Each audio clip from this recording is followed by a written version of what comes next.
it's like way more. This is lovely.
Are we good to go, you guys?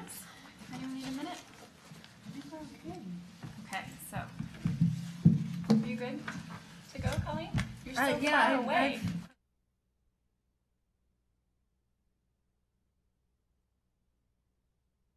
Everybody, I'm alone over here. I know. Okay, well, I'm going to call this to order because we have a quorum. And before we get started with this meeting today, I have a very important task that I was told I must not mess up. So, for those of you who are paying attention, this is good. And watching on YouTube. And watching on YouTube, you can get points for watching at home tonight if you enter the code AADL, yeah. So AADL and then YEAH. And also if you're present. And there's extra points for being present and extra points for talking. So, tons of incentives to do your civic duty tonight. Okay, great. And Colleen, did you want to share your... Oh, my friend code is space 993. Space 993. Do you guys know your friend codes? Oh, I have to look mine up. I remember. Okay. I don't remember it though. I think my 11-year-old knows it. Knows your friend code, of course. I had to look mine up over the weekend. I'm like, I should memorize that. Yes. We can have Jagan tell us when he gets back from summer camp. Yes. Okay, great. Okay, well, welcome everyone. This is our first time doing this, you know, out into the world, and so bear with us if we are, you know, kind of a little bumpy as we take off. Okay, so to get started here, so we have call to order, attendance, approval of the agenda. Does anyone make a motion? I move that we approve the agenda. A second. Is my mic really loud? Yeah, but like kind of in a good way. Okay. Okay. All those in favor? Aye. Aye. Opposed? Okay, great. Great, so we move on then to the consent agenda, which includes the minutes of June 12 and the approval of the June disbursements. Is there a motion? Should we fight it out? I move to approve the consent agenda. I second. Great. If we just have 4 of us, you guys can just trade back and forth Yes, tonight. I think we're fine. Okay, great. So all those in favor? Aye. Aye. Opposed?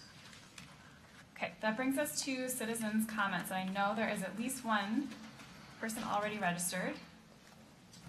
We do. Our first one is Mr. Jackson Potter. Okay, I think we have a handheld mic for you. Do we have a step stool? Great.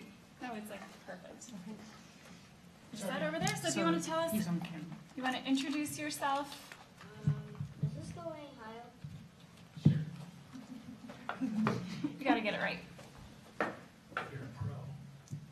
There you go. How's that? Good. That look good? So tell us your name and then tell us what you wanted to say. It's a first and last. Just your first name is okay. Your first name, it's okay. Go ahead. Speak up into it. You're good. I was just checking. My name is Jackson Potter. Yep. Very good. And also, I would like to say that people are hiding the codes very well and also valuing the points good. Like 200, and once I found one that was, 300. And there are big banners, and they're worth 1,000. And also, they have things that you can get more points of, like reading, but you can only get 1,000 points for reading. And if you get over the amount, it shortens the amounts to whatever points it needs to. Like if you get 2,000 points for just 1,000, then it just sets it for, like, let's say that book was really long and you were at 942 and you went over. Well, that would bring you to 900, or like, well, maybe we could say like it was just more, like 958. Yeah, then it would shorten it to well, some more points on it. Very Yeah. good. And also, I didn't do the calculation yet, but I would estimate like,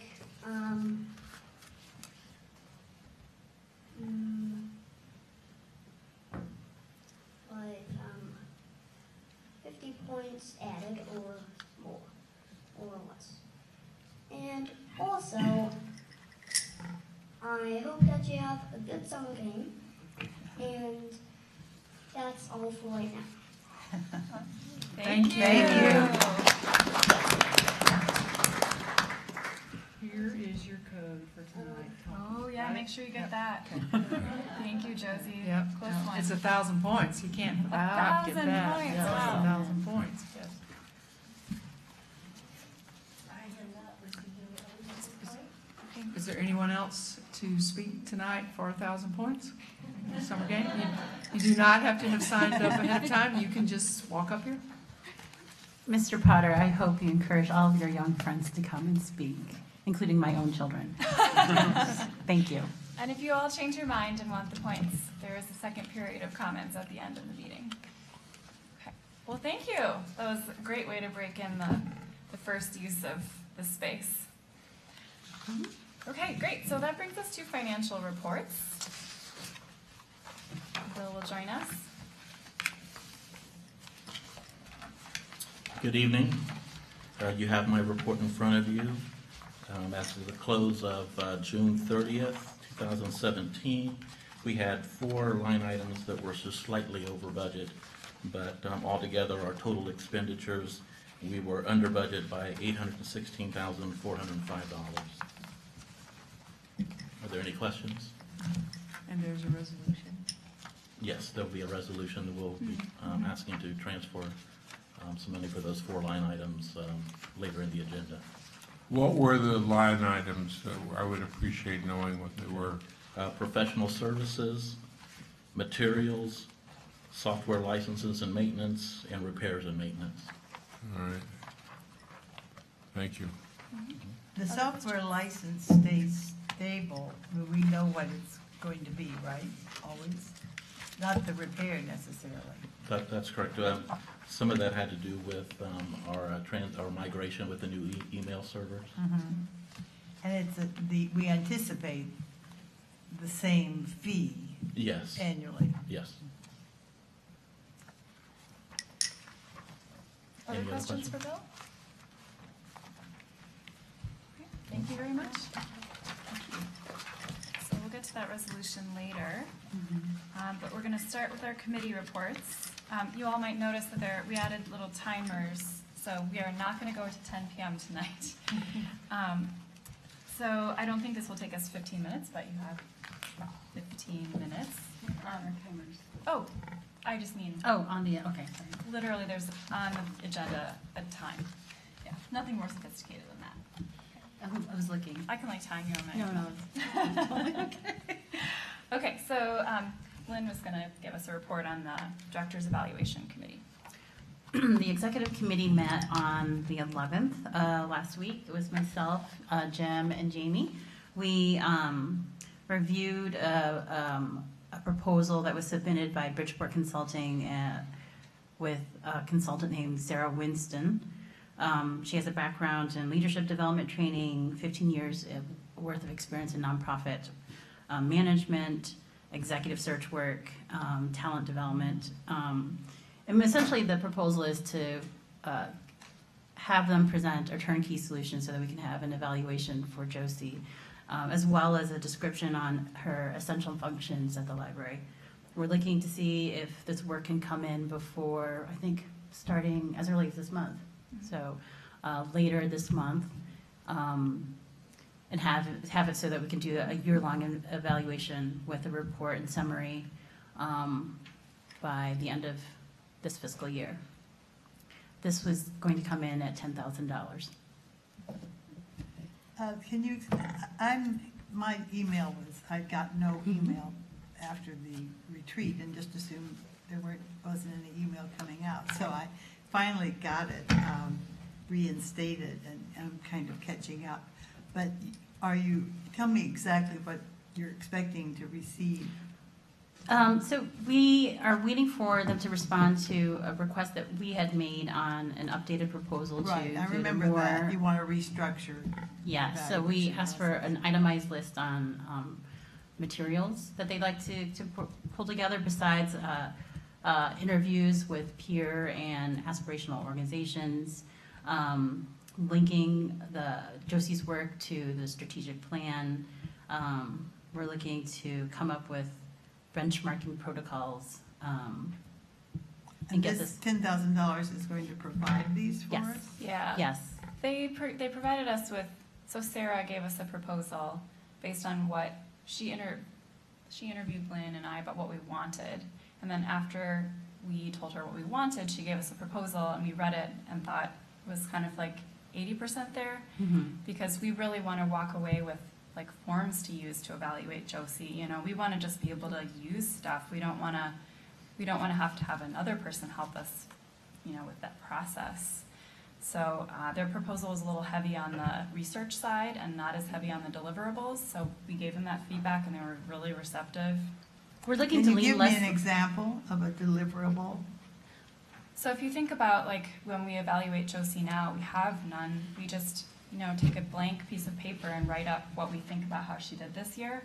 But I think it would help us a lot if we had some sort of structure, like a form to use that had specific questions that we use every year. And then whether it's Josie or another director, we can kind of compare a little bit more, and then we'll have more qualitative and quantitative data instead of it just being kind of informal. So a more survey format tool.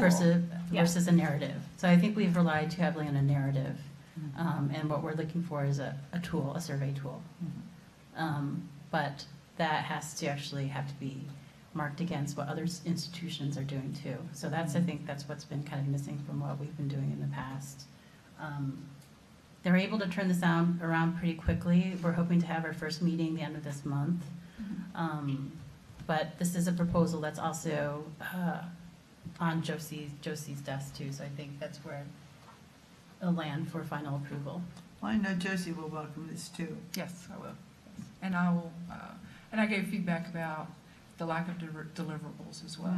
Yes. Great. I always have trouble knowing what a deliverable is, so. Results. Yeah. No, I know what you mean. Results. Yeah. Yes, yes. So I have my MSWs in policy evaluation, so I have a little bit of background, I think, that can help guide us in this work as the proposal comes in and as we look at the materials that they're proposing. If we look at as a program evaluation standpoint, but where I'm lacking is on executive evaluations, and this is where this particular consultant has an expertise in. Good. Do you have anything to add? I don't think so. I think you guys covered it.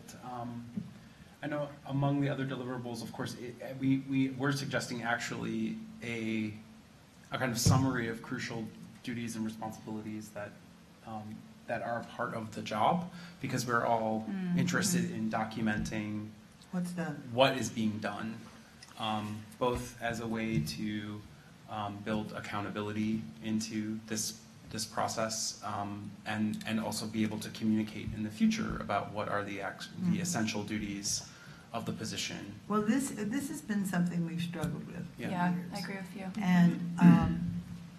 And we've asked Josie, how does she evaluate her Right. departments? And there are just a lot of different ways of going about it. Yeah. So it's important that we. Well, I think in that respect, Jan, if I may, I think what the result will be instruments that are used that are exactly. not the same as what we use here for all our full-time staff or in our supervisory staff. But the fact is there is an instrument that we use for all full-time staff and then those for supervisory staff. That And exists now. That exists now. And so what is the only position that's full-time in the library without such a instrument is the director's shop. So in the past, we've done the narrative where I've written a narrative based on 7 or 8 factors that assigned by the board. This is a different way of approaching it, and I think ultimately be a better picture of the board for, and the community about Sure. what the library does. We've been frustrated. Yes. I agree Right. with that. So hopefully it'll give us something more substantial than if Josie submitted her Google Calendar.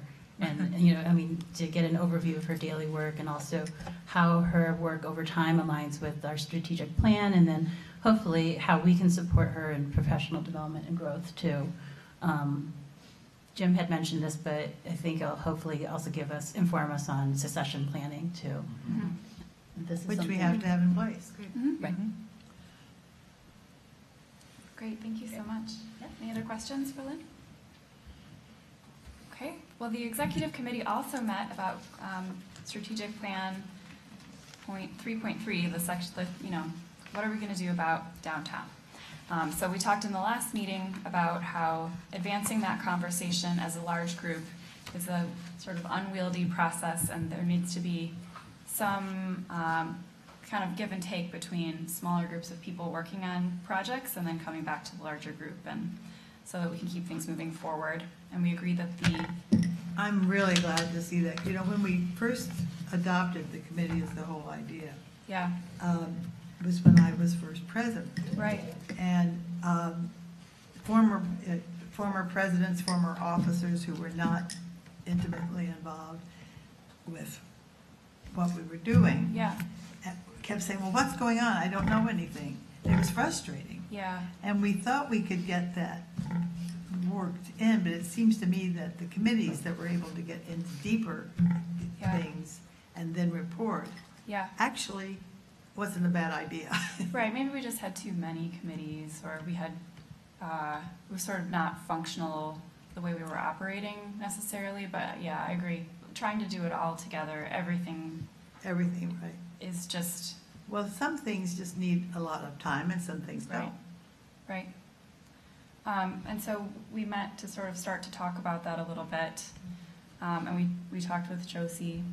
And so we talked about one thing that we might start with is to commission an assessment of the downtown library building. So this is something that Josie can do without even asking us, like it's something that's within her role as director, but it's something that, in collaboration with Josie, we might suggest as the starting point for this process. Well, that's what came up to me at our last meeting. Yeah. When we were talking about getting this discussion started. Yeah, When I got on the board, this had been going on for years, what Yeah. they were building up to Yeah. before our last try at dealing with the building. And you can't just snap your fingers and do Right. it. So it does take some serious work. And it's often the job of committees who are willing to do the work. yes, I think we're updating a 10-year, I think the last review we had was 10 years old, so, right, 2006. 2006. Full review, yes. And then there was a review right in 2012 of that work Mm. that substantiated it so that we could go forward. And the numbers in the bond campaign Mm. were correct. That was the idea, was to make sure those numbers were correct. Mhm. And then last year, Lynn looked at the building just in terms of the report he gave you about the roof Yeah. and different things. right, But to have someone come in and go through it, all the way through it again in every way, yeah, I recommend that we do that. great, Well, and his estimate of what it would cost us, just his estimate Maintaining, of maintaining. Correct. $500,000 a year. right. right, That's a sobering number. Mhm. right. Yeah, that's $500,000 that we can't spend on Mhm. other stuff. And it doesn't take you back to good, as he Right. said it. Right. It's still, it doesn't let you really change what you do here very much, Mhm. so.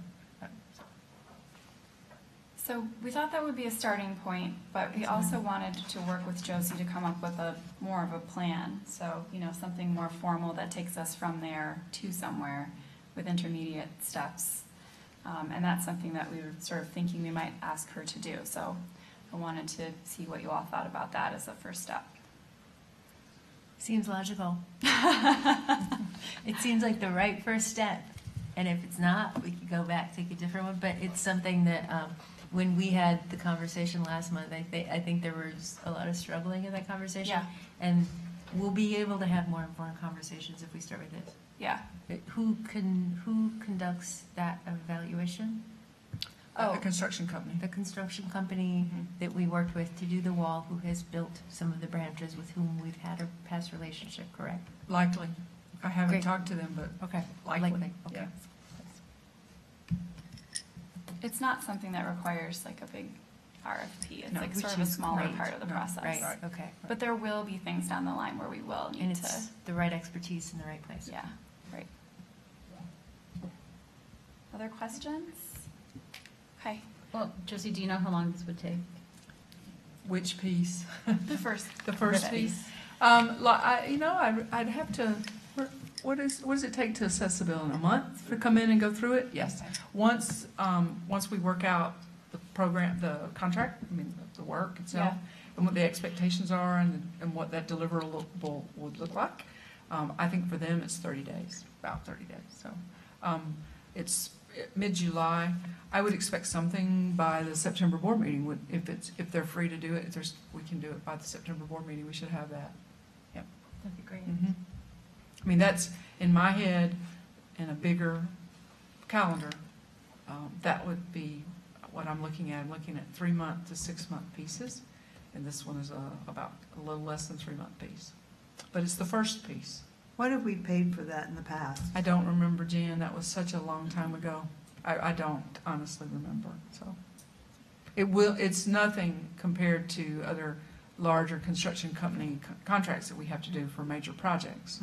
So, but it will be within the range in which I'm allowed to approve, for sure. Well, maybe I shouldn't even ask this, but what was the assessment that we hired an architectural firm from Arizona or somewhere to, well, I don't know where it was from. No, And that we were was- very disappointed in. That was a Providence. If you look, it's still online. I remember that. They came in and did interviews with a lot of people in the community and with staff, and they basically came up with what they considered a program statement. Anyone can look at it. That was a failed effort. And so we didn't use it. And then, pieces of it were useful. The interviews with focus groups were really useful because that was factual information coming from different people in the community about what they would like to see in the library. But the conclusions that were drawn were very biased by the backgrounds and experience of the consultants in other libraries around the country. And there was some boilerplate language that we found that wasn't specific to us. It was just not a good outcome. And then we asked Luckenbach to do the program statement. So Carl Luckenbach came in as an architect and redid the interviews with many of the constituents, and then took that information and created a program statement, which is a narrative of what will happen in a structure. What's the desired activity within the structure? And then he determined from that, what square footage do you dedicate then to those activities? And you work through all of it. What are the competing objectives? Because you aren't going to be able to do it all. And then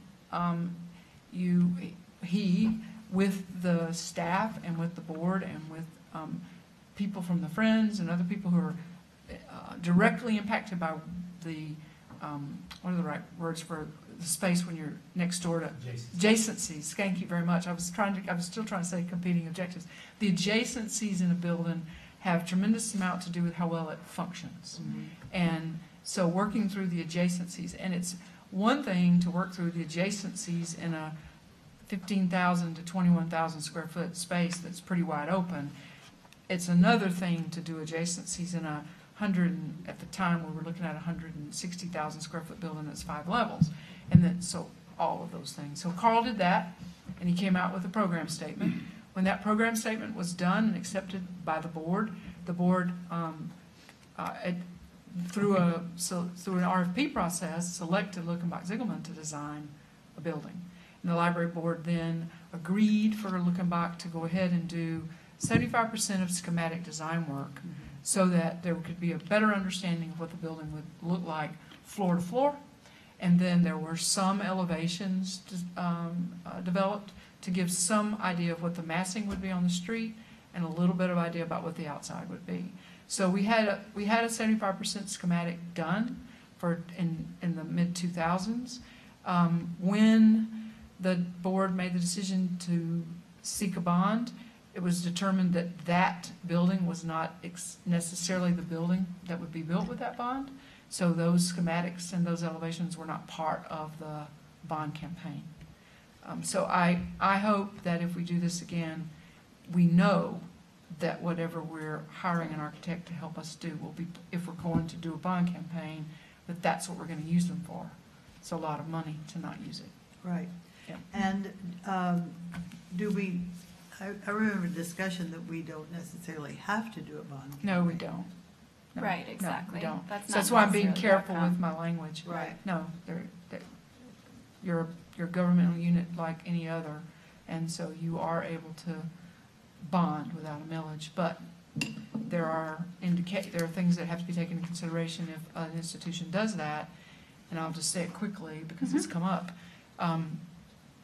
You may bond without a millage, but if there is a downturn in the economy You're in trouble. and your millage capture is less, that bond note is paid first, Yeah. and the rest of the operations come after that. Mm-hmm. So the board and the library administration must make a decision about what's not going to happen If, while that is Yeah. taken care of. So, because if you have a bond that's elected, a bond millage, that's a separate amount of money that comes in addition to your operating millage. They're not affected, they don't affect each other. right, So, that's what I something to recall. understand. And then operating a new building too, that has to be taken care of, so yes. So with this first pass, this first step, Josie, I mean, will that help us see kind of a financial picture or priorities on the septic tanks versus Yes. the roof? And the Well, and price? here's, I mean, and I'll say this now because I don't think it's going to be a problem if I say it out loud. We have brand new renovated, rehabilitated restrooms on the first floor, and they're backing up because the system that they flow to is not one you can upgrade without tearing out the basement floor, which is a lot more money than you probably want to say to me, spend on this building, because it's a domino effect. And we had hoped to try to remedy some of that through design and flow. Just isn't, it's not possible. So we're cleaning up, and we'll keep cleaning up. And How often does that happen? it's happened 3 times since they opened a month ago. Good grief. So, So that- it's literally not And flowing. it will happen on Thursday, Friday, Saturday, and Sunday. Yeah. yes, I mean, it's just important, I mean, it's important for me to say that to you. So when we get this building assessment, you will have a detailed assessment of what, I mean, the numbers, your end of the year numbers for the door counts here and programs is increased from last year. I mean, you cannot bring that many people in here with the same bathrooms you had in here in 1958, 1977, and 1990. But what about, do we even know the substructure that we're feeding, that we're Yes. getting Yes. into? The city pipes are very old We too. know enough for them to tell you what your limitations are, and that's respect. Some of that was upgraded when the street was torn up, when the library garage was built. A lot of those pipes were upgraded, but not but under us was not, and how it moves from here out was That's not. the problem, Right, yeah. right. So Jan, this assessment's going to give you that detail on every aspect of the building and its functions, all of it, and what you can expect in its life. That's what we're hoping for. Will any of this expense be city expense for the substructure? I don't know. I don't know how, you have to get numbers before you start negotiating share. It's an interesting question. It is though. an interesting question. So we will return to this issue lot. later. Yeah. Well, we will talk about sewage every meeting. We must. But we'll return to this, Thrill. the sort of almost the same agenda item later in the meeting. So if there's further questions about the downtown question, we can maybe park them for now. Thank you. So, okay. Great. So that brings us to the director's report. Thank you. I want to direct your attention to the screen. In addition to what's written and the comments that I included in the report. Maybe I'll direct you. There we go. This is an update from this first month of the summer game compared to last year. Wow. So we have 17% more players just in a month, earning 70% more points. So what that indicates to us is the engagement level is so much higher. Yeah. So we're very, very happy about that. This is just a reminder that there's the Urban Wood Tour on July 28th in the county, and it ends with a talk that I'm giving at Traverwood that afternoon about the use of the ash trees at Traverwood. And just back up a minute, Elon. Do you know what time your talk will be? Oh. 4 o'clock. Thank you, Karen. I just want to show this tree because people ask about what did the emerald ash borers do, and this is what they did. They go right under the bark and they make all these indentations, these trails where they're moving up and down the tree, and it interrupts the transmission of the nutrients from the roots up.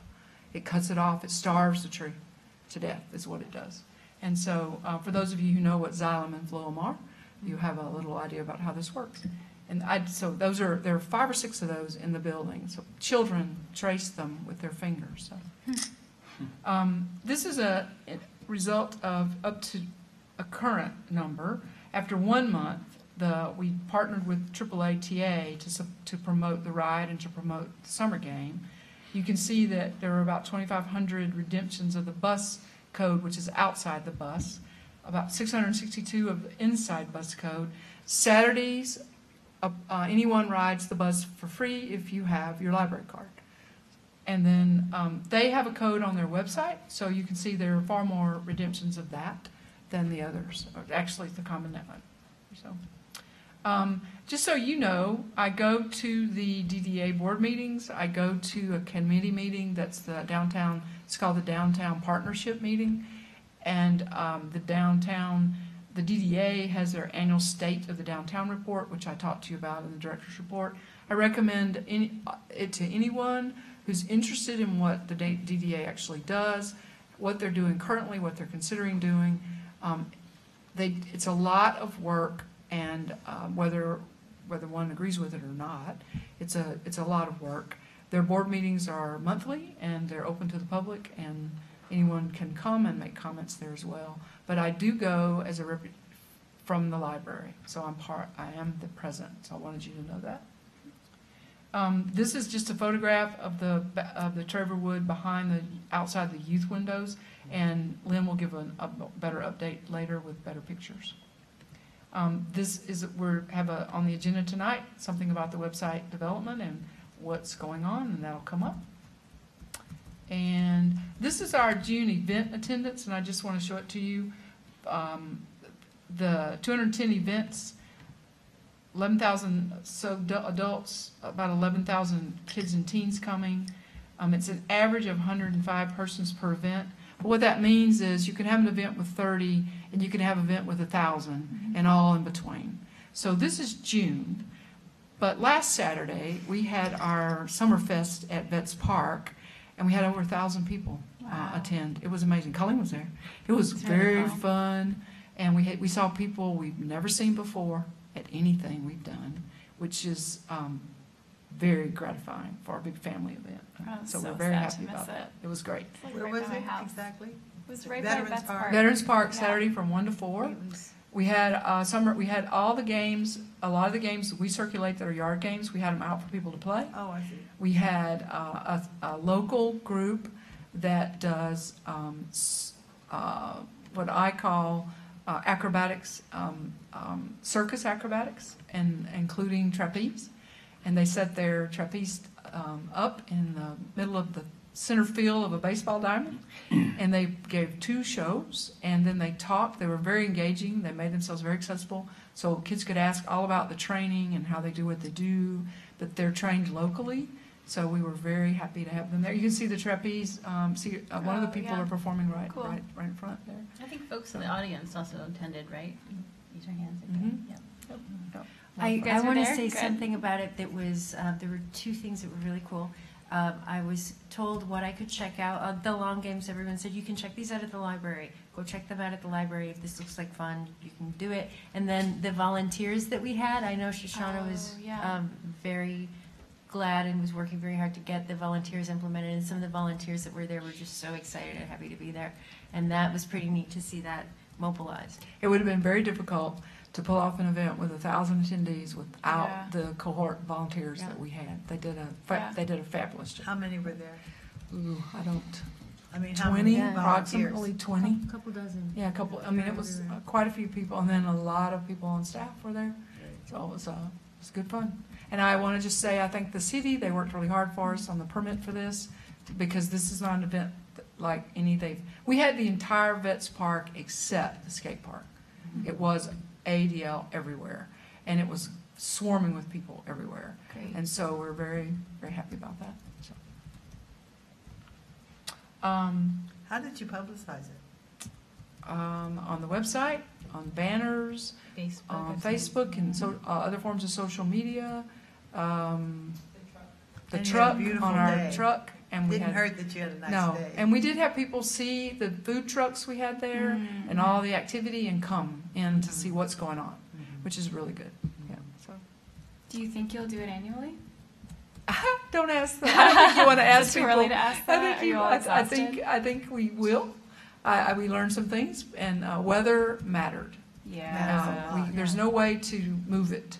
If it rains, Right. it rains out. So, Yeah, that's hard. Yeah. So, some of our comments that that aren't what I included. Someone took a picture of their thing they got from the store, and Much larger bag than I would have expected. That's amazing. and then someone was very happy that they could check an ear out at the AADL, and a much larger bag than they would have expected, which was funny. Cute. And then others, the picture on my right is someone that says, what a wonderful way to introduce babies to the joy of music at ADL and our district library. And this is a baby story time with singing and dance and finger playing. These are infants, barely walking. And we've done that for a very, very, very, very Is that long time. a kinder music teacher? Even before. I think it's there is a babies. kinder music person who teaches here sometimes. Sometimes, Yes, yeah. sometimes. We have more than one person who does this now because there was such a high demand. And when I took Audie a few weeks ago, there were 60 babies. Yeah. Wild. It's fun to look at. Those are babies and those guys, yeah. I brought my babies when they were babies. Mhm. It's great. This is a thank you from Anna Rakovic, who taught mochi here, and she sent a picture of knitting and a thank you to us. Thanks to all who came to the stop motion workshop. I was blown away by your creative animations, including knitting. So it's nice to have someone come back to us this way who's done something here that they feel is successful. This one you have to read from the bottom. This is a man who wrote Charlie Frank, who did a series of tweets about interactions he witnessed in one visit to the library. Ann Arbor Public Library combos currently. Number 1, English teacher explains to Chinese woman that the best way to integrate is to learn football, talk politics, and find American boyfriend. Conversation number 2, 14-year-old girls have friendship breakup right here in the library. I thought you were there for me, but you're fake, just like everyone else. Conversation 3, me explaining to the librarian that I'm turning myself in for turning a movie in one day overdue, but I'm happy to pay the $1 fine. And then because I'm in love with ADL. So we thought we'd show you that. So cute. Yeah, it is. And that's my director's report, unless you have questions. I wanted to mention a rather epic comment frenzy on the Ann Arbor Mamas Moms Facebook group. page on Facebook. It's a group of, I think, over 4,000 members, and folks were sharing their friend codes. But there were limitations that came in. I think there was a bit of a frenzy, right? Yeah. Where folks were not allowed to share location codes, right? Is that You're it? not supposed to share game codes. Yes. Friend codes are the only ones you're supposed to share. However, Yes. it's not our problem. No. No. Well, I commented on this thread and just I was really thrilled to see folks so engaged and so excited and so in love with the library and the game and reaching out to people that they don't know in real life, and hopefully they can engage each other in real life at library branches and meet each other that way. But Or it at was Betts really Park, powerful. where there were a lot of people, Yeah. mamas. Yeah, it's It great. was really lovely. Mhm. Thank you, thank you. And as Eli says, we're not slapping hands Oh, yeah. about codes. Definitely not No, the point of it not- all. Not at all. It's not Yeah. what it's about. No, so. We brought all the codes from Saturday, after Saturday was over. We brought all the codes into one place and sort of they made them into like a bouquet on the lawn and people were taking pictures. I know those were shared. Of course, right? Of course, Right. yeah. We're just not concerned But about it. that's clever. Yeah, it is if you clever. Can figure that out. That's right, it's clever. There was one year when I think all the codes were on the when the construction in the library lot was going on, and the codes were on the window Down here. down here. Oh, yeah. I think there were 20 of them Mhm. along the window, and my children screamed. They were so happy. It was like winning the lottery. Yep.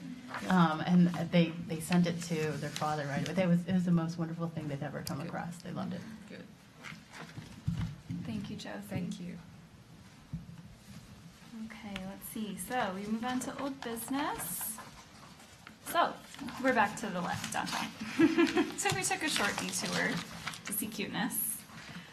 So there's two things I wanted to mention. One is that we were talking a little bit, like Jan, you said, we don't have to go for a bond, right? Like that's not the only thing we can do.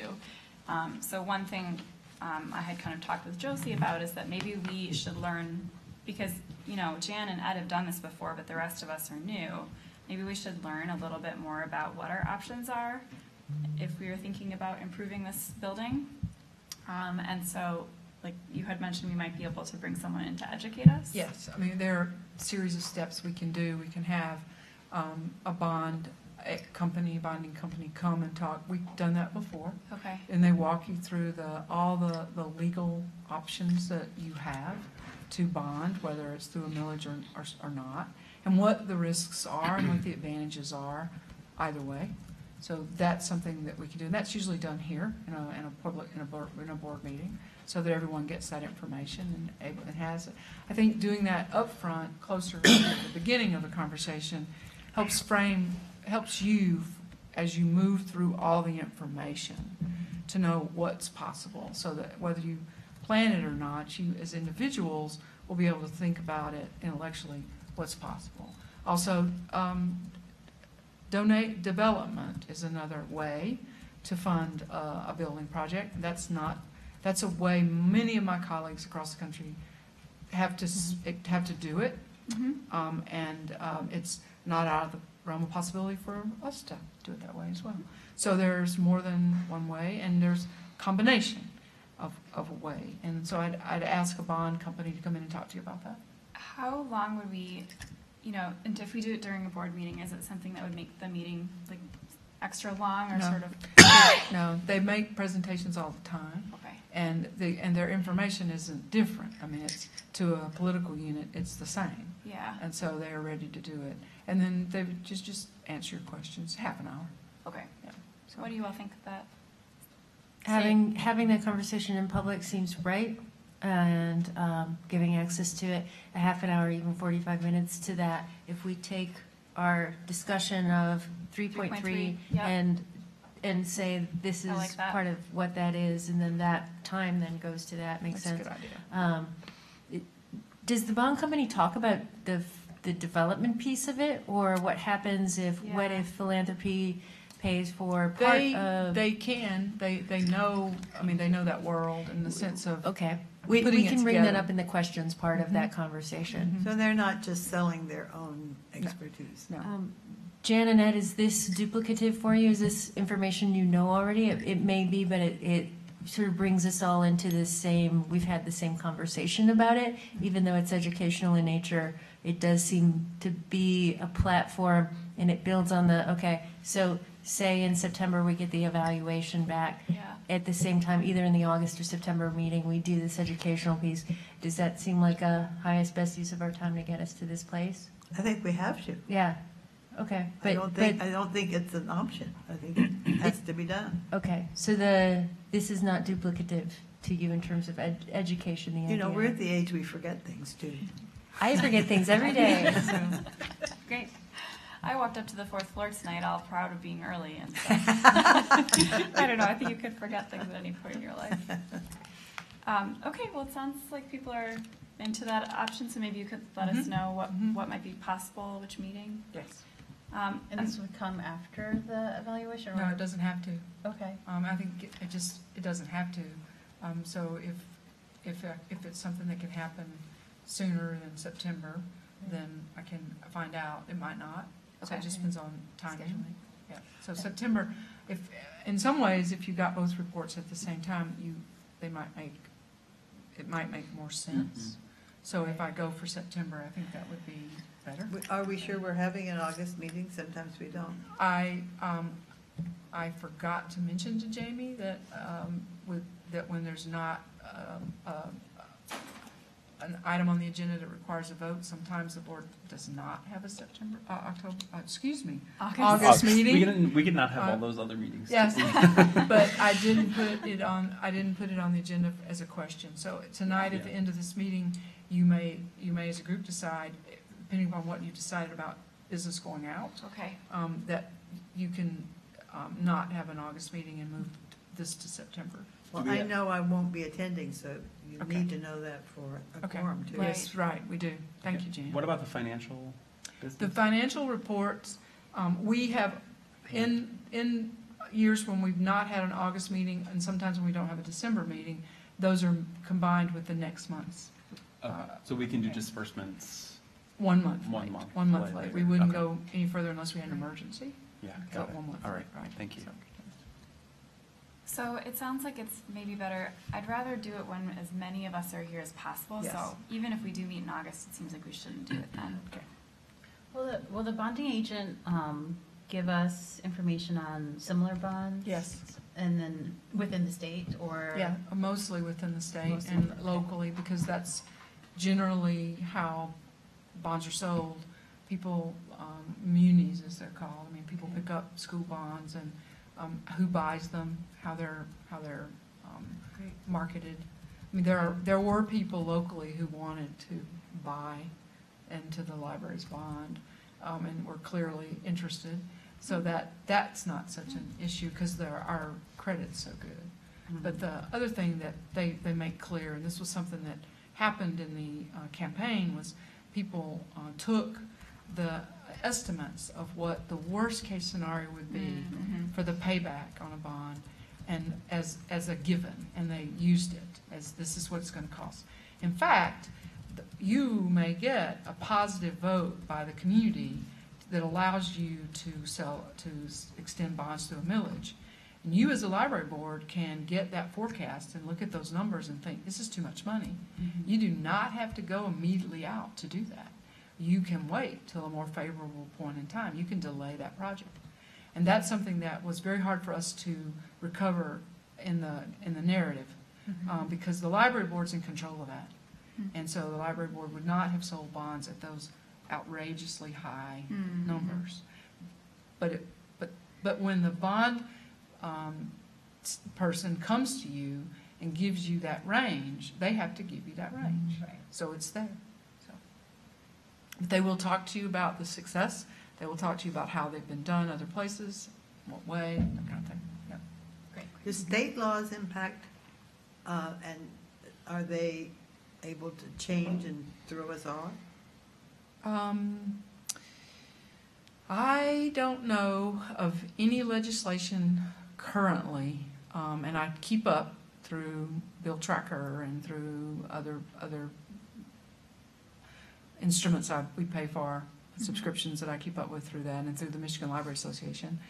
Right now, I don't know of anything that's going to affect the ability to bond by a municipal, by an authority like ours. The only thing that's being talked about that will have anything to do with us down the line is the future of Headley.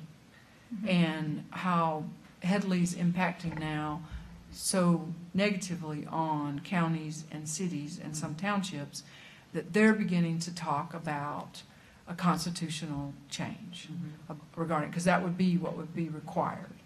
If that happens, that affects us, and if it's changed in such a way that changes the formula so that when it goes down, it doesn't always stay down, then that helps the library down the line, and any other governmental unit that has a millage.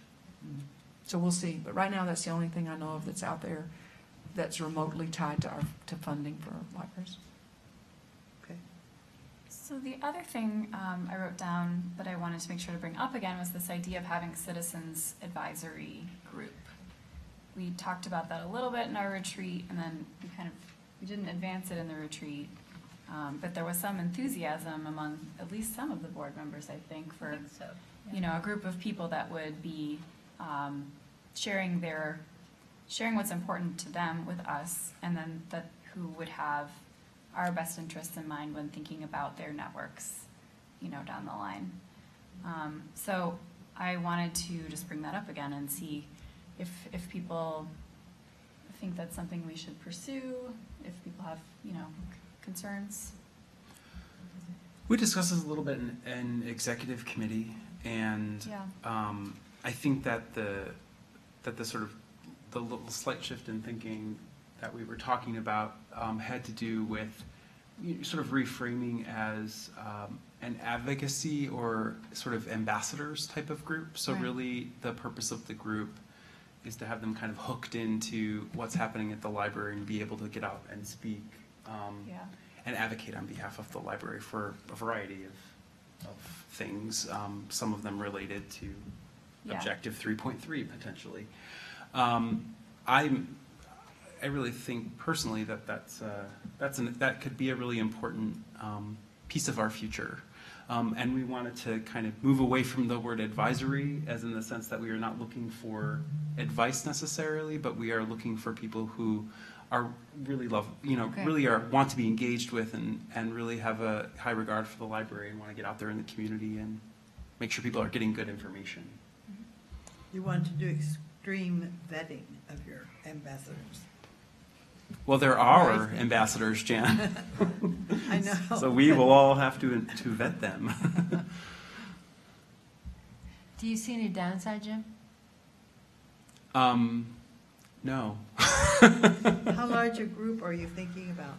It's not my group, so I'm just talking about the Conceptually. the concept of having a group like this. I mean, one thing that I was thinking about. Oh, sorry. Oh no, I didn't mean to. I was just saying, to go back actually was, if I recall, a group like this was actually a recommendation to the library By the architect. after the last or during the last bond campaign, and it's not something that we've.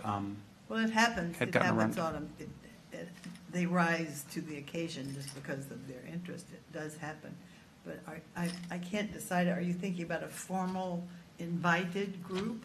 I don't understand exactly what you have in mind. Right, I think like one question is, to me it makes sense conceptually, so you have a group of people who are filling this need for us, but what will they do when they come together? What will happen?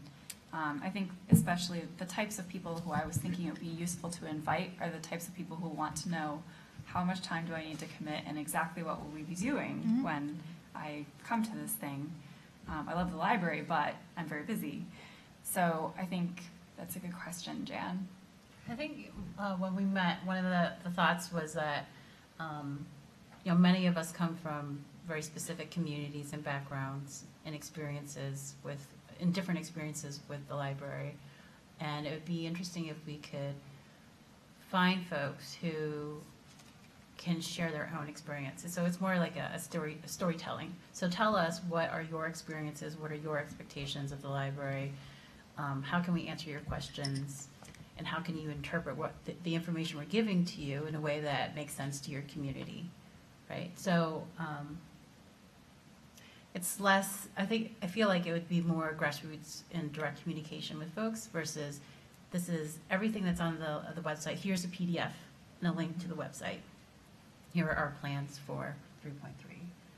And more of a, if you're interested in our future plans for downtown development, you can come to these sessions, or you can come work more closely with us. Or and invite us to your group. And invite us to your group. Right. So neighborhood associations, there are a number of groups that meet here and work at the library, who we can engage, I think, more closely in this.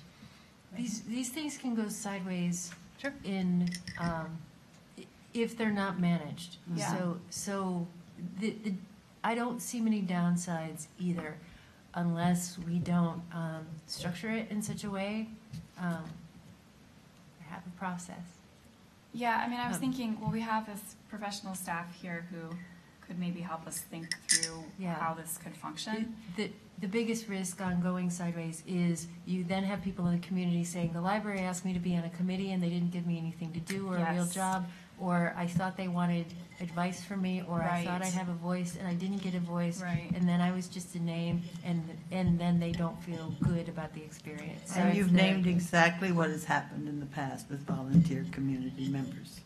We had a techie group, they never were called upon, and they complained about that a lot. Sure. It leaves a bad taste in people's mouths if they feel like they've committed to make the obligation and then nothing happens because Yeah. the institution doesn't structure or organize it. Yeah. And that can actually be really hard for Yeah. an institution to do. I Because what do? You have meetings to talk about what? To do what? Well, right, yeah. Well, I at think, UMS, we had a challenge with that. People who, we finally had a staff member meet with them every time to Yeah. give them direction. I think there needs to be Yeah. a high-level professional staff Mhm. member Yep. driving the process every time. Because I think that's a useful relationship building, aspect of this for, because we talk a lot about succession planning. I think this could potentially kind of play into that a little bit. But yeah, I think so.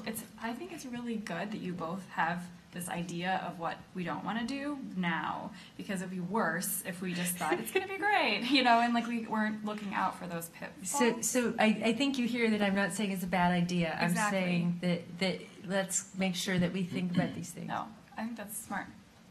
And we've talked about a position in the sort of PR communications realm, Right, yeah. and that doing this kind of liaison work is a great place where then that position is able to work with the folks involved, so they're engaged. And as long as they're engaged, even if everything's not perfect, then they can give that feedback and it can be changed and evolved.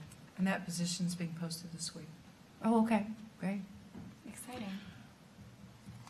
I think it's worth noting that in the past 6 months, we've only had a handful of folks give public comments too. So if we're really going to guide future efforts based on community input outside of tweets, Facebook posts, and public comments, this is an opportunity where we can engage a wider audience. So instead of just waiting for the chance opportunity to hear from folks, this is a more concerted way to do it. It seems like, right?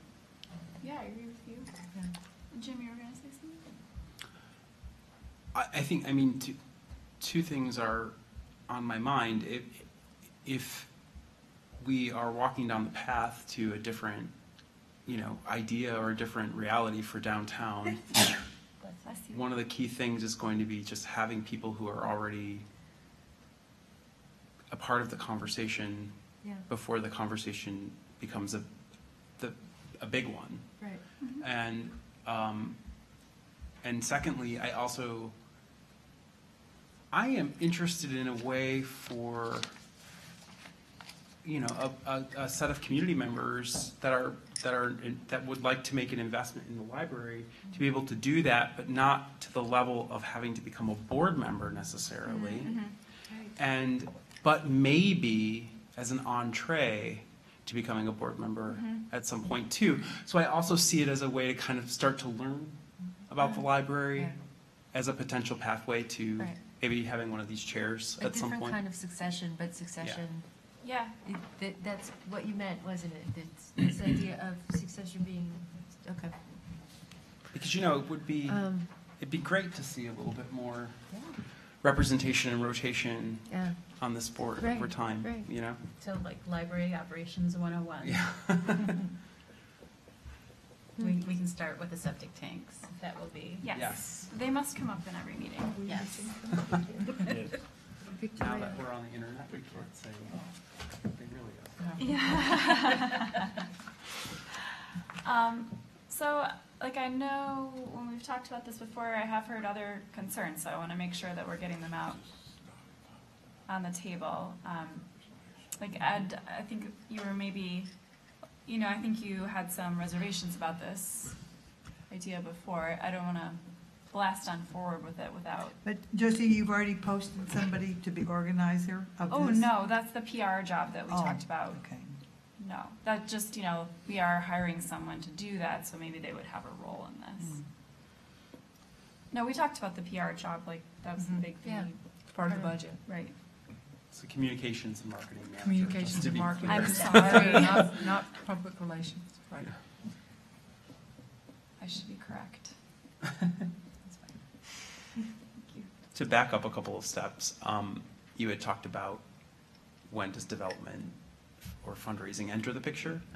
And that was something that also surfaced during the conversation that we had an executive committee and certainly very much Right. on my mind. Yeah. And how that might develop, and also could be, again, wonder how how a group, an advocacy or ambassadors group might be deployed as a kind of cultivation strategy potentially too. Right. Could identify prospects, work with prospects. Prospects is development language, it Right. sounds cold, but people who might be interested in supporting a library facility, Yeah. who like the idea of bricks and mortar and, you know, affecting programming over time through what the building looks like. what the Exactly. building is.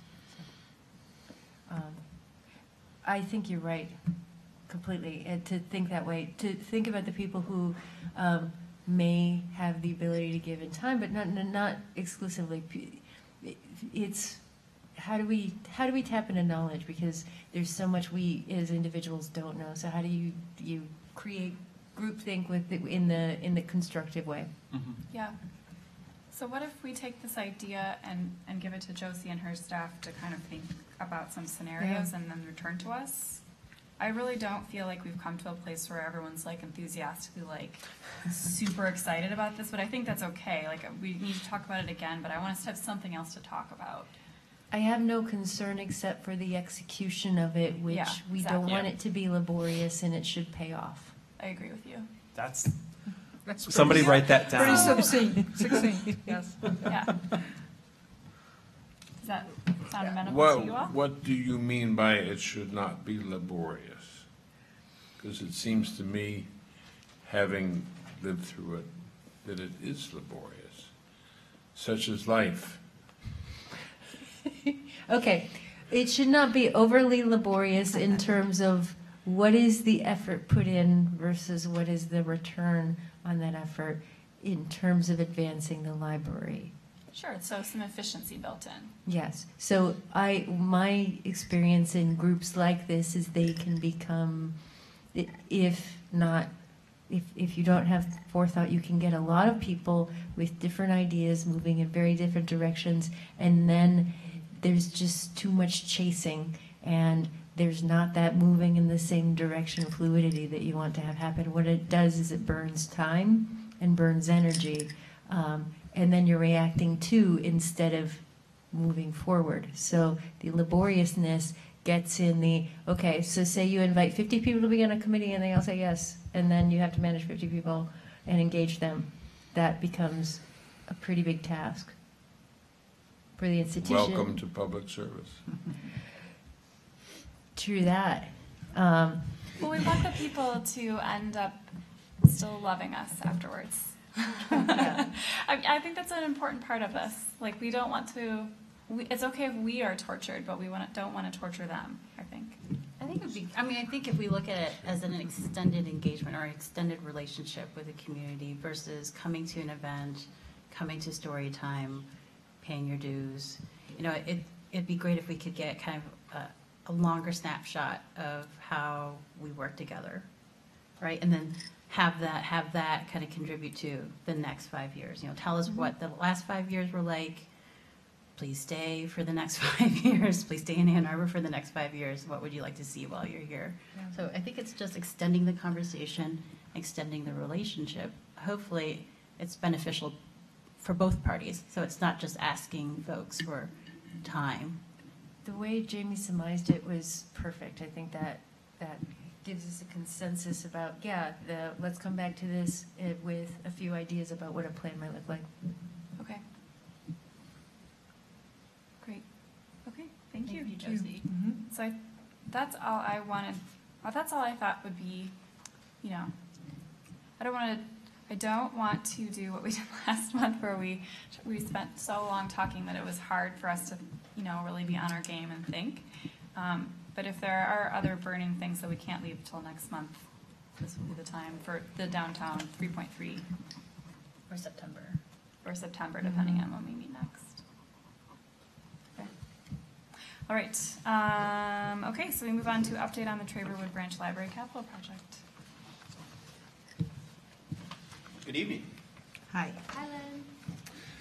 I think last month we were waiting on for some concrete work to be completed, and that has happened. So this last couple of weeks we've been working on the rain gardens that are down below where you can see the where the wall was. In between those stone areas where the runoff will go, they're working on plugs in that area. The only big ticket items that are left on the job will be planting the trees in the fall. Other than that, we're just trying to catch up with some of the scheduled payments to see where we are. So I'm going to say we're about 95% complete right now. Where are the trees going? There are some trees going on this hill, and then in the lower lot where the river birch trees had died, there are trees going in that big island as well. It's not the teardrop island as you're leaving. It'd be the lawn between Traverwood and our exit drive from the garage.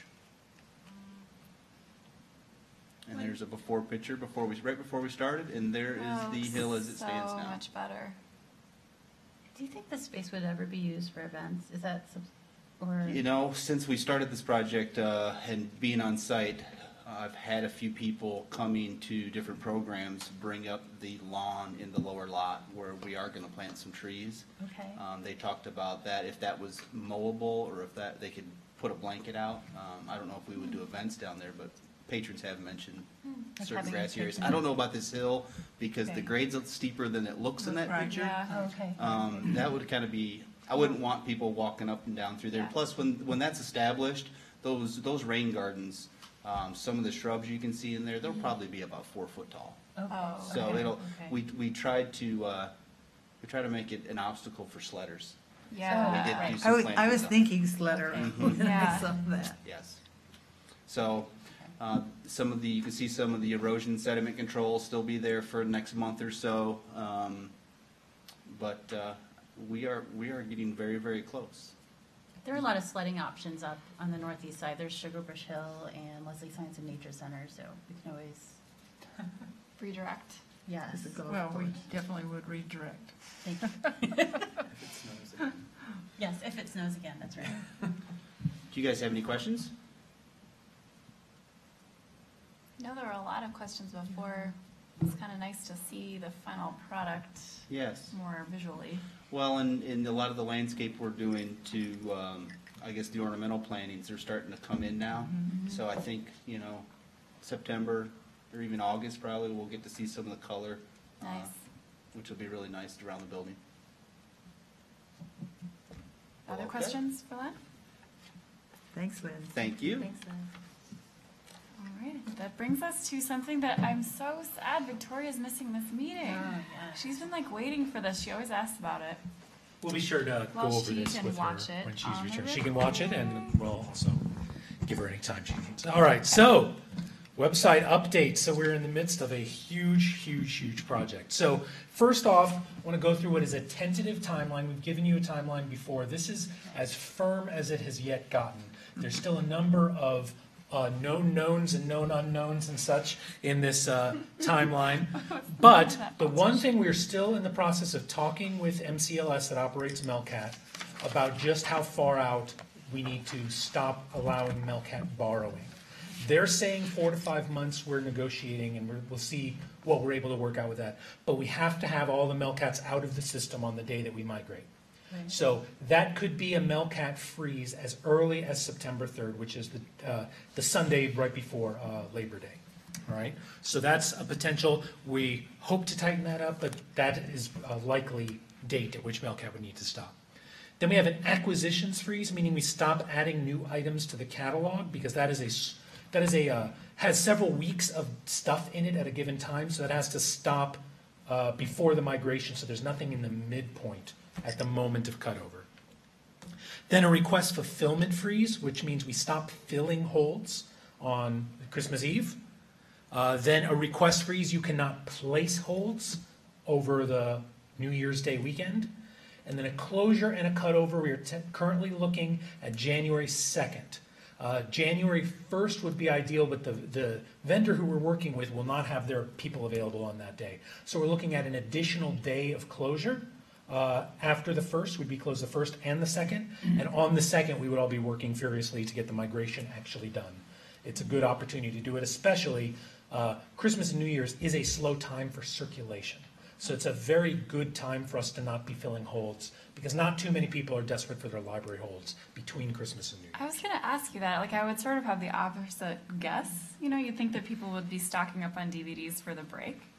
Well, and they will be able to, but they'll just come in and get them. It's just between the two holidays would be the only time that we're not filling holds. Okay. Because the hold shelves need to be empty on the day we cut over as well. Oh, totally. So that kind of thing. Then requests would resume as soon as the new system comes back up. You can start placing requests again. Request fulfillment, we would probably take another week to make sure everything's working before we start filling holds again. If everything's going great, that could be earlier, but we want to set expectations that after the new system comes up, there'll still be a little bit more time when we're not yet filling holds. Then acquisitions resume would happen at that same date, if not sooner. And then Melcat resume, hopefully by March 5th, we want to give ourselves enough time to solve a lot of technical issues there, many of which we anticipate will not surface until the new system comes up. There are other people using this new system with Melcat, but they have a fraction of the volume that we do. And they do things, they can tolerate solutions such as, oh, it's easy, just do all your circulation transactions twice. Once in Melcat and once in your automation system. We do 3,000 in and 3,000 out a month. It's not realistic for us to do any of those transactions twice, which means we have to integrate before we bring it back up. So we're just allowing a worst case scenario of needing as much as 2 months after we migrate to get that up in there. Any questions about the timeline? I mean, 6 months of no Melcat is kind of long, but on the other hand, I mean, this has to go well, so. And we're working on what will be interim solutions for people getting materials that we don't have without overburdening the traditional ILL process, which is a very staff-intensive and expensive process. So we're looking at what our options are in between there. I'm kind of picturing like in It's a Wonderful Life when they like rush the bank and then like, he's like, what do you really need? Like, what do you really, really need? And then she wants like, you know, $1.50 for the next week or whatever. But then the one guy's like, I have $20 in here and give me my $20. So I feel like that in ILL, I can imagine that. Yes, we'd like to avoid an ILL run in the final moments of the system. Any questions about the timeline? So when you're talking about we, who's we? So your team, all the circulation desks? Yes, the AADL staff. Everybody. Every single, oh, okay, it's all hands on deck. All hands on deck. Yep. Yeah, this touches every single part of the operation. Okay? So just to touch on project status of what we've done so far, the new information architecture that was done by consultant Peter Morville, that was completed in May of 2016. Then we have just, this past spring, completed the theme graphic design. That's what you're going to see tonight. That was completed in April 2017. It was done by Q Limited. Then ILS migration round trip. What round trip means is that we have successfully migrated all types of data from the old system to the new system. We've not migrated all of our patrons, we haven't migrated all of our bibs, but we have migrated all the pieces. We've round-tripped it saying we can get it out of the old system, we can put it into the new system, and it works. We haven't done, you know, that actual migration There'll be parts leading up to the cutover day, and then there'll be a bunch of things that happen on cutover day. The most tricky parts being the checkouts and the holds as of the moment that the old system is discontinued and the new system is continued. But at this point, we're very close to having round-tripped all of the pieces of data that need to come with us from the old system into the new system. Theme implementation, our first pass of that is complete. We're going to show that to you in just a moment. That is taking the graphic design that the designers developed and actually implementing it as a web page on a Drupal server. So it has already been implemented as a theme, so that is a major milestone in terms of being on software development. What we will show you tonight are not static mock-ups. They're not connected to a database, but it is real web page in a real browser served from a real server. Okay? Milestone development, this is us planning out what are the various steps that need to do. We just completed that in June 2017, and these are things like specific software development targets, those kinds of things. Just that the IT development team is working on making sure that all of the milestones over the next 6 months are planned out. Module redevelopment, this is taking all the things we've made Drupal do over the years and making the new one do them again. So this is migrating all of our custom code, all the things that we've made over the years. That's in process. Everything else here is in process. The data cleanup is in process. That's deciding what we're going to take with us from the old system into the new system, what things are messy that can be made cleaner and make this process simpler. Node migration is the migration of all of the data that is on the current Drupal site. That is not checkouts and materials. That is historic photos, copies of magazines, blog posts, all the things that are part of our website as opposed to part of a collection. That's in process. We're planning that out. Workflow redevelopment, because we'll be using very different tools on the staff side. Our goal is to make this as minimally disruptive for the public as possible. It will be more disruptive for the staff because we've been using these tools for 12 years. So it's a completely new workflow in terms of acquisitions. It's a completely new workflow in terms of circulation. All of those sorts of processes. We got a jump start on this by we moved our acquisitions accounting system out of the ILS a year ago. So we've now had a whole year handling requisitions outside of the ILS, and so we're already on the new requisitions platform. Okay. What we are not on is the new acquisitions in terms of the metadata, meaning how you get catalog records into the system, barcoding items, all that kind of stuff. Okay? And then feature development, all the new features that will come, that is in process as well. Any questions about this so far? You are really talking library talk. That's what I do for a living, ma'am. And the one thing he didn't say that he has said before, and if I'm jumping ahead of you, I apologize.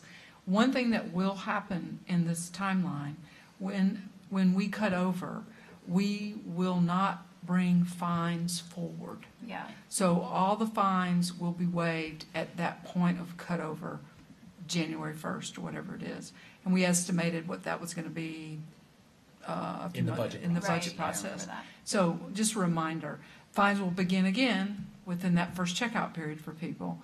But if you owe fines at that point, you won't. That Happy New Year. Yeah. Well, don't keep us in suspense. What's the figure? We don't know the figure because we won't know the figure until that day of how many we Well, but you said you estimated. We estimated a $30,000 decrease in this fiscal year of fine revenue on approximately $250,000 worth of Merry revenue. Christmas. Yeah, right, exactly. So to speak. So I do have a nerdy library question. Yes. Like, in listening to this, I am hearing like you worked with Peter, like, Yep. and then you worked with people to do themes Yep. or like skins and stuff. But it sounds like everything else is being implemented internally. Yes, That's yes. right. The software development. Now, we quite are working impressive. with a vendor that supports this particular open source automation system. It's actually where all the people work who wrote it in the first place. Oh, yeah, you They are a mentioned that before. nonprofit. It's called the Evergreen Initiative. Okay. And so they're a nonprofit that provides paid support Okay. for this automation system. That's nice. So we do have a contract that has just begun with them. Okay. It was well below the threshold, which is in contrast to our current contract, which is well above the threshold. So, any questions about that? Okay. It's hard to know enough to ask a question. So, I mean, as someone who knows this stuff, it's super well planned out. I mean, I'm impressed. So just a reminder of what new features will be coming with the new website. Oh, I was just wondering, are you documenting this process? Only because it would be interesting if this could be used for other libraries as they go through a similar process. We have all of our internal documentation, Basecamp stuff and things like that. Yeah. it will not be very useful to other libraries. No. Mostly because Systems are all different. our combination of software and hardware, we have released our catalog that anyone could download it and install it Right. 10 years ago. There's one user of it out there. Unfortunately, there are very few organizations that are in a situation to do all Okay. this internally. Yeah, Well, exactly. if not best practice, then it'd be interesting if there's any way we could just document this, only because if it's all hands on deck and it's been such a long, involved process, and it's going to make such a big difference on user experience, it'd be nice to kind of explain it to the folks who are not watching this on YouTube now. Oh, well, there'll be a lot of migration marketing. cutover sort of communications Yes. out to all of our users. All that stuff will be available to other But libraries also and to partners toot as your well. own horn, this is a lot of work. Yes, You know. and we know it. And we're proud of it, Yeah. and we are not going to hide our light under a bushel Yes. at all. So, But other libraries, are you saying other libraries aren't in the same position? They aren't as rich as Most of we the are? work is from a specific set of tools Right. to a new specific Right. set of tools. And there are very few libraries that are in that situation. Now, all of the code that we make, as we've always done, will be available for any library to Mhm. We use. put the code So out. we Okay. release all the code. However, that's if you build it. So we Yeah. built it. Right, I just think it would be of interest to the community to understand how this happened. If we're gonna say Merry Christmas, here's, your Christmas present, but I think folks would like to know who the elves are, how did this happen? This is Well, the kind of community it's a that good makes it- idea, and yeah. we'll have to do this because we have to start telling people in less than a month about Melcat. And that won't be welcome. But we'll also let them know that in December, there'll be a nice surprise, a happy surprise. Yes. Yeah. That's if they have fines. If they don't have fines, they don't get a prize. But they'll get a nice new website. They'll get a bunch of great new features that people Yeah. are waiting for. The prize is huge for everyone Mm-hmm. because it's a community, the impact this will have on regular library users will be huge. Now, are you still look at the looking for numbers. testers? At one time, you said it was too soon for testers. Oh, it's still too soon for testers in terms of actual usable functionality. We'll get there, and that'll be like late fall, as in the Okay. final weeks and months of the project. So, just among the features that'll be coming with the new website, the big one is suspend your requests. You're going on vacation, you have too many things, whatever. You can pause all of your requests, and you will continue to move up the queue while you wait. So you could get up to number one, and when you unfreeze that request, the next copy that comes in is yours. So this is our number one most requested feature, something that is supported technically by our current system other than the fact that it does not work at all. So it's been something that we've wanted to offer for a very, very long time, and people will, this Love is the it. number one thing we hear about. I believe it. People will love it. Custom notices and alerts, this is another thing we hear about a lot. Right now, we have to set all of our notices one size fits all. There's only one way that we can set the sequence of notices that people get when their materials come due. With the new system, people will be able to we'll have a default for different material types, and people will be able to configure that however they want. If they want to get notified every single day when something's overdue, the system will do that kind of thing, however they would like to set that up. More bookable rooms and tools. We're working on developing a reservation system, which will allow our big outdoor tools, the things that are hotly contested, to be bookable for a specific date. That is completely antithetical to the way that library systems operate. Right. So it takes a lot of careful planning to implement that. But we are hoping to add more Westgate-style bookable rooms as part of that as well. Improved events engine with the ability to add things to the calendar, reminding that this is coming, automatically get emailed when you after the event, tell us what you thought of it, all that kind of stuff. As well as notify me of events like this. Improved lists and reviews, another commonly requested thing. Site-wide mobile theme, I'm going to show you this in just a minute. Right now, currently, we have basically a mobile app that is a web app. So you can go to the app version of our page on the web, and you have a truncated version of the website that's optimized for what people do on the go. With the new website, it'll just be that every page is mobile-friendly and is able to be viewed. I'll show you how that works in just a moment.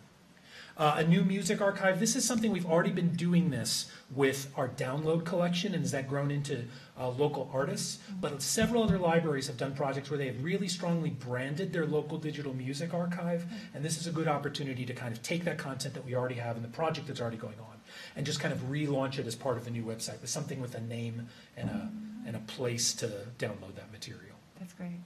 And then search integration, which is a big thing, being able to have a better search of the nodes on the website, meaning all the documents that we've stored, in addition to the catalog, as well as integrating ebooks into the catalog search in a way that doesn't confuse people, nice. and things like that. So those are all big features that are upcoming. Any questions? All right, so here it is. All right. Whoops. Uh-oh. We need like. I'm looking at it. Or something. Did we lose our, let me see what happened here. Oh, there we go. Okay, wait a minute, just lagging a little bit behind here. Okay, there we go. All right. So based on the layout and this little fuzzy stuff that you see, that's just the wireless from the laptop to the screen. Yeah. So up here at the top, this is the header that is on across all pages on the website. We have call, text, and email up here in the top left.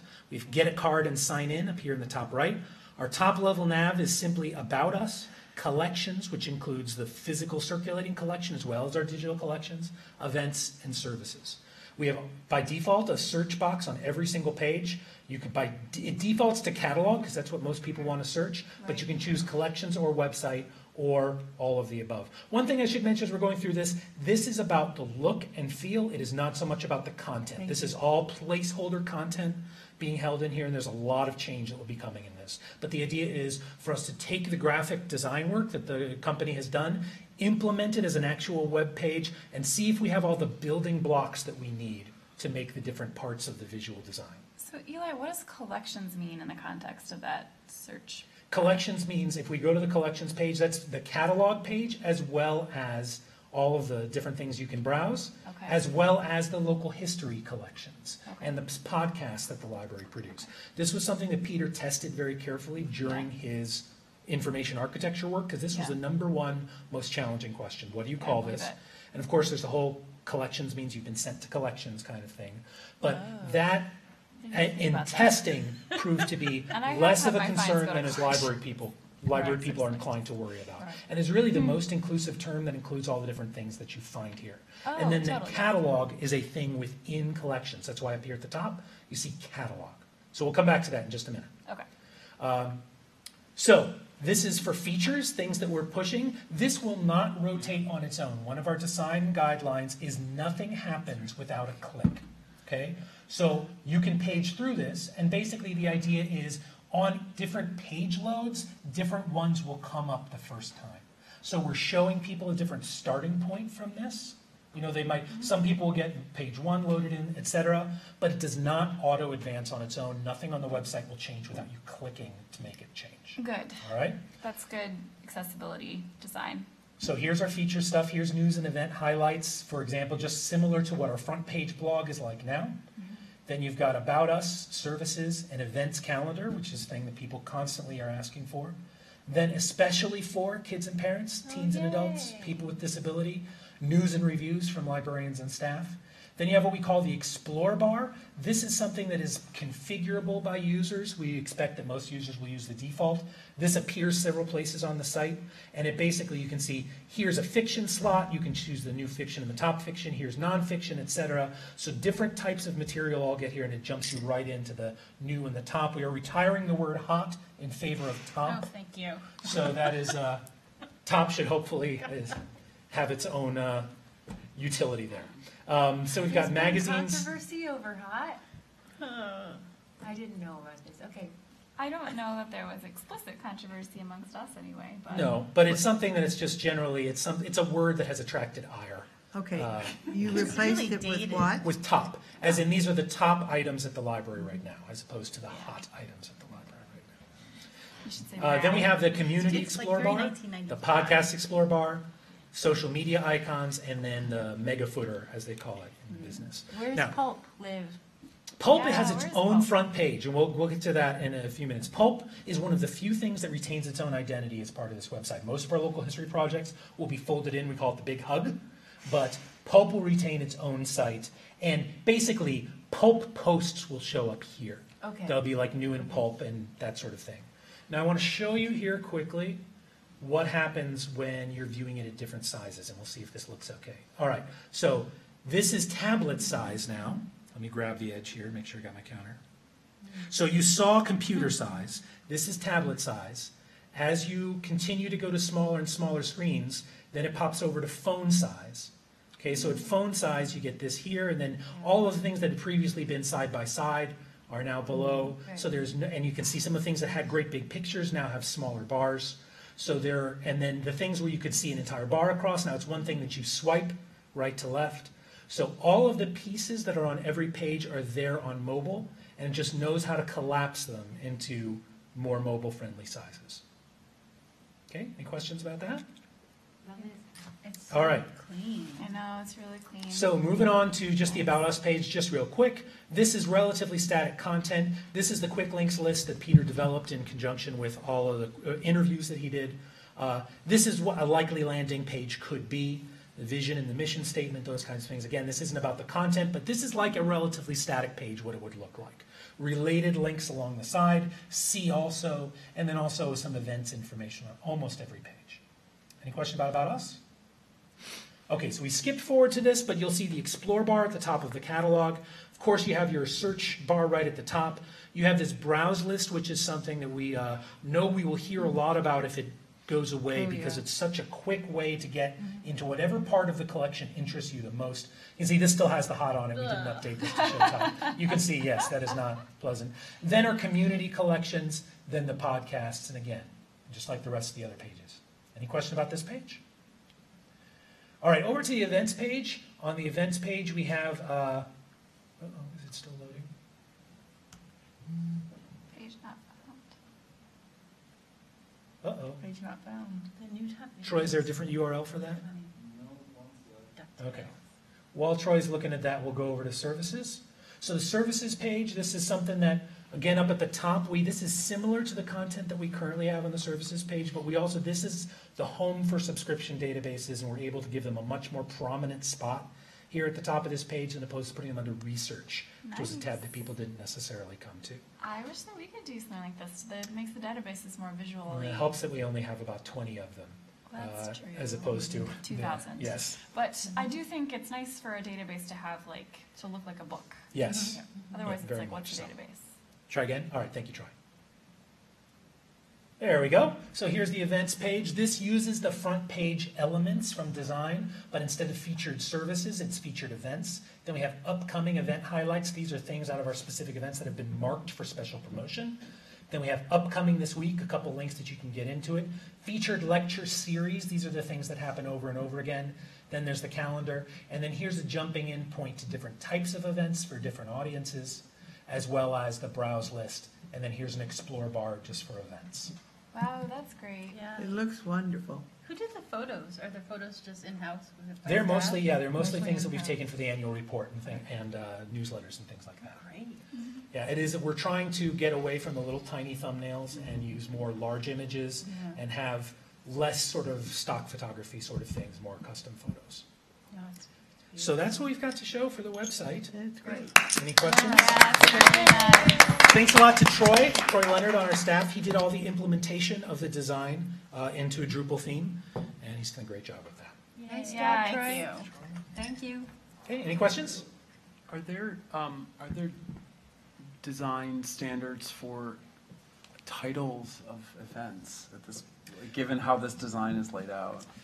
This will curious. force a style guide Oh, of boy. a level that we haven't had before in terms Yeah. of the maximum number of characters in the name of an Yeah, event, yeah. an example. Yeah, that's what I'm maximum wondering. number of characters in the tagline. One thing that we've really learned over the years is we have probably 80% too much text on most of our web pages. So Yeah. it's going to be a big process as far as reducing the amount of stock content that's showed on the top level and keeping the detail, because we always have the questions from patrons. Right. There's nothing saying we can't have the whole detail when you click through to an event, Right. but having a much smaller piece description of the event up front.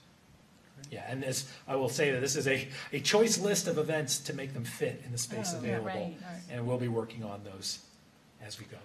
I really like the how within the context of these sort of short titles, you also get the sort of phylum that they Right, fall agreed. into, Yeah. and that's Yeah, interesting on the other huge. page, so you can instantly sort of understand what you're Right. looking at. And I'm also just wondering, just in terms of the sort of visuality of the events page, like, do you anticipate a need for more photography, just period, in order to be able to kind of keep it all? I think in some places, Oh. yes. And Yeah. also establishment, one thing we've talked about with the designers but isn't in this version is icons that represent types of events that are really, like from the Noun Project, really straightforward Yeah. things that show you, oh, this is clearly a story time, those sorts of things. What you don't see here are any result lists.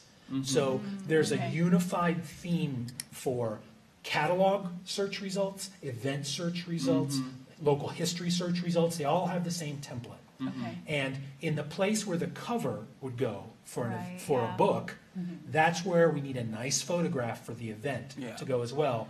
And if there's not one for it, then we need to have a nice icon that goes in that place as Right, well. right.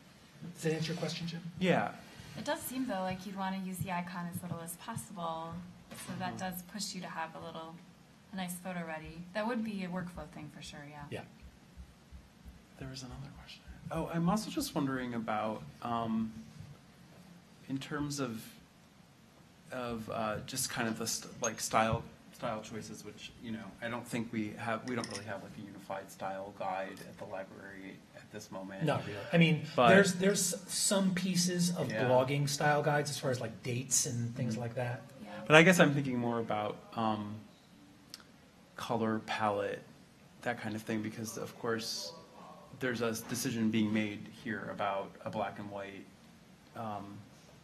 graphic treatment with You blue don't- accent, and I'm Yeah. just sort of wondering, like, at what juncture does that sort of meet how the rest of the print and Yes. kind of There other is sort of communications are a thought couple of? places in the graphic designer's design for highlight colors, and you've seen a couple of them Yeah. here, the orange and the blue. Mhm. But we haven't done, we want to do an internal study of print and online colors together Yeah. and look at what some of the colors are, because the web-safe colors and the accessible colors is actually really narrow The bandwidth. bandwidth. Yeah. There's it's very few choices. Mhm. So as we get closer to implementation, we have more real content in there. We'll be looking at, because that's a really easy thing to change. Yeah. We'll be looking at different color treatments Mhm. across the site and how that impacts style across all our publications.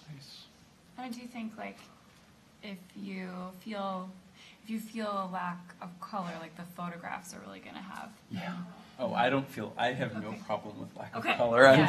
I'm just wondering about how the choices are being No, made. no, That's all. totally. Makes sense. I have been known to describe too much color as carnivalesque, and that is not a compliment. So accessibility is the first consideration? Yeah. Yeah. And then I we will go never from there. use that to describe.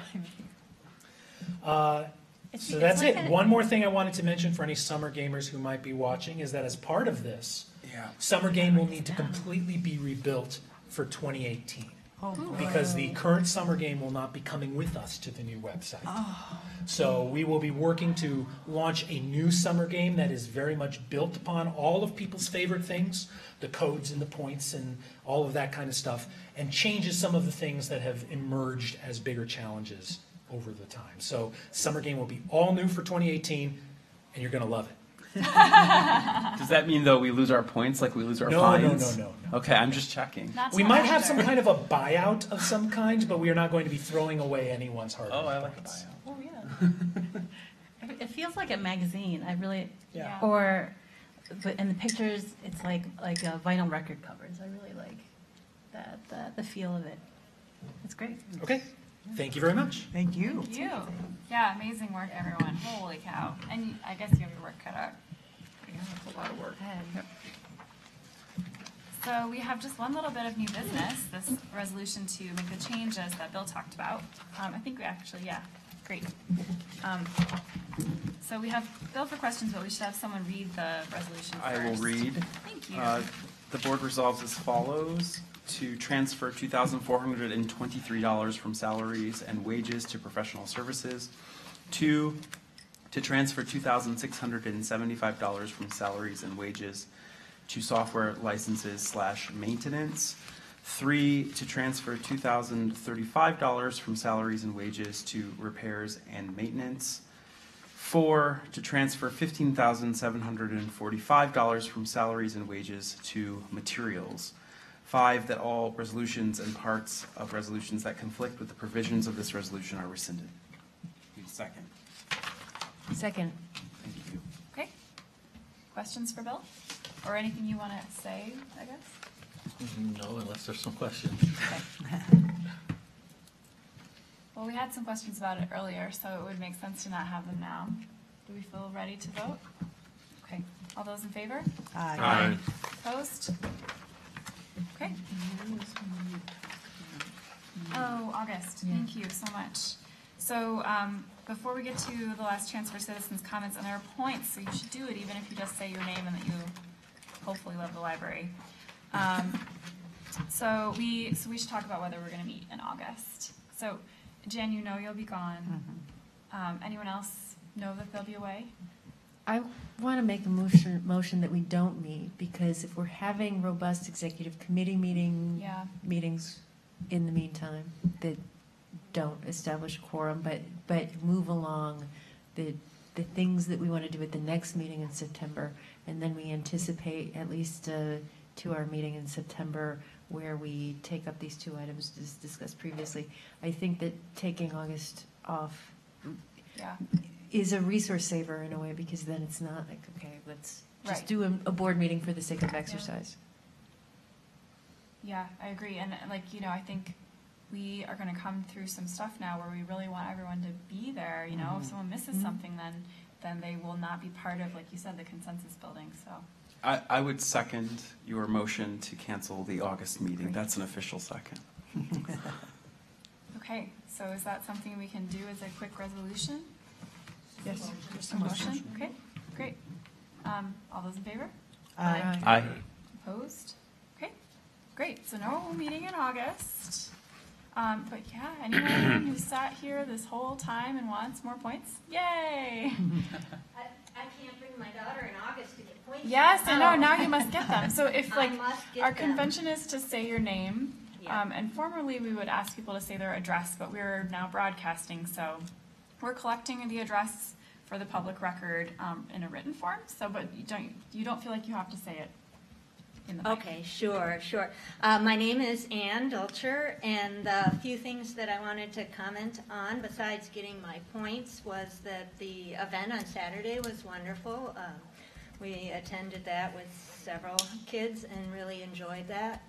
I had one question that was interesting to me that I was wondering on both your discussion on the executive evaluations and then also all the work with the downtown library center. And is there a dollar amount? Is it the dollar amount that Josie can approve? Is it over that you have to go out for RFPs, or is it just up to the decision of the board in terms of when you go out for RFPs for work? I can answer that quickly. If it goes above $32,000, we usually solicit RFPs. Oh, okay. All right. We're not required to solicit RFPs for all services, and the policies dictate which ones we must. Architectural services are actually one we don't have to solicit RFPs for, but the practice in the past has been that we did. Yes. And Josie, will you just explain where that's written as a matter of policy? That is in the policy manual adopted by the board. The library will close at 15 minutes. The internet stations will automatically shut off at 8:55 p.m. Please make any final copies at this time and take all materials to be checked out to a self-check station or to the circulation desk by 8:55 p.m. Thank you. It's in, I believe, in the is it in the finance part of the policy manual? In the finance portion of the policy manual, there's a section that spells out the RFP requirements and what services the library can contract for without an RFP and why. So, in the past, though, architectural services have been done by RFP because there's been a presentation process. Well, for transparency and community interest, you would be in trouble not doing that in this community, I would expect. And then my other comment was on your discussion about getting citizens involved and having ambassadors or a committee, I would recommend that very quickly you start thinking, as you think about the downtown project, I would hesitate to call it a building committee because you don't know that you're doing a building or anything related to that, but what your downtown library committee might be to see, you know, if you're looking out 6 months or 9 months, what group you're getting together that it doesn't have the voting decision but can do a lot of that work with a couple of the board members on that committee. That's something I see typical that a lot of the libraries do, maybe has plan commission people, friends people, and has that group who can do a lot of that heavy lifting and then bring that to your committee. So when you talk about what you're looking for ambassadors to do or not, I think starting to think of what a downtown library committee might be created would be a good thing to start thinking about. Thank you. Yeah, thank you. Anyone else? How many points is it? It's 1,000 points. You can sing a song. Yes, no pressure. Or, yeah, I guess I'm kind of giving you a lot of pressure. Okay. All right, so I think with that in mind, are we set to adjourn? Okay, great. Thanks, everyone. Thank you. Good night. Thank you.